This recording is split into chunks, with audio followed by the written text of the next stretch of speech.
আসসালামু আলাইকুম প্রিয় ভিউয়ার্স, আপনাদের সামনে একটি সিরাপ নিয়ে হাজির হলাম। এটি শিশুদের জন্য ইজি লাইফ সলিউশন।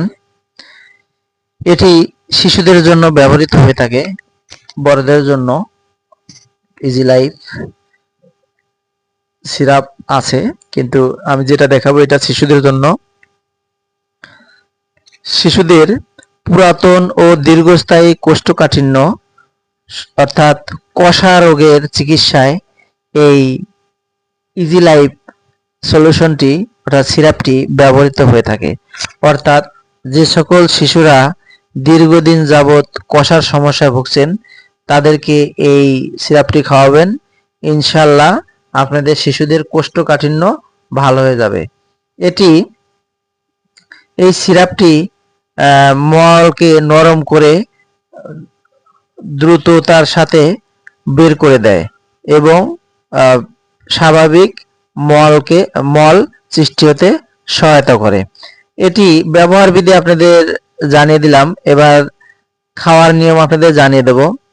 এই ইজি লাইফ সলিউশন 4 বছর থেকে 10 বছর শিশুদের ক্ষেত্রে প্রতিদিন আধা চামচ থেকে 1 চামচ সলিউশন সেবন করতে হবে।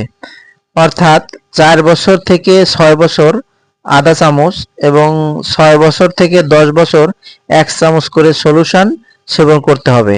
আর 4 বছরের কম বয়সী শিশুদের জন্য এটি প্রতি কেজি ওজনের জন্য 0.25 মিলি অর্থাৎ 1 চামচের 4 ভাগের 1 ভাগ। 1 কেজি ওজনের শিশুদের জন্য 0.25 অর্থাৎ 1 চামচের 4 ভাগের 1 ভাগ সিরাপ প্রতিদিন একবার সেবন করাতে হবে। শিশুর ওজন যদি 2 কেজি হয় তাহলে 0.50 এভাবে ডিভাইডেড করে আপনারা প্রতি কেজি ওজন ধরে এটি আপনারা সেবন করাতে পারবেন। এটির পার্শ্ব প্রতিক্রিয়ার মধ্যে হালকা মাথা ঘোরা, সাময়িক সংজ্ঞাহীনতা এবং পরিপাকতন্ত্রের জটিলতা, ডায়রিয়া, পেটে ব্যথা, বমি বমি ভাব অনেক সময় হয়ে থাকে, কিন্তু এটি খুবই কম। গর্ভাবস্থায় এই ওষুধের কোনো ক্ষতিকর প্রভাব পাওয়া যায়নি, অর্থাৎ গর্ভাবস্থায় এই ওষুধ সেবন করতে পারবে।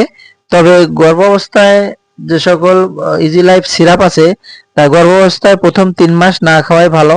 অর্থাৎ বড়দের জন্য যে ইজি লাইফ সিরাপ আছে সেটা বড়দের জন্য, এছাড়া ইজি লাইফ ট্যাবলেট আছে, এটি ট্যাবলেটও বড়দের জন্য। আর শিশুদের জন্য, শিশুদের 12 বছর বয়সী শিশুদের পর্যন্ত এই ইজি লাইফ সলিউশন ব্যবহার করা যেতে পারে।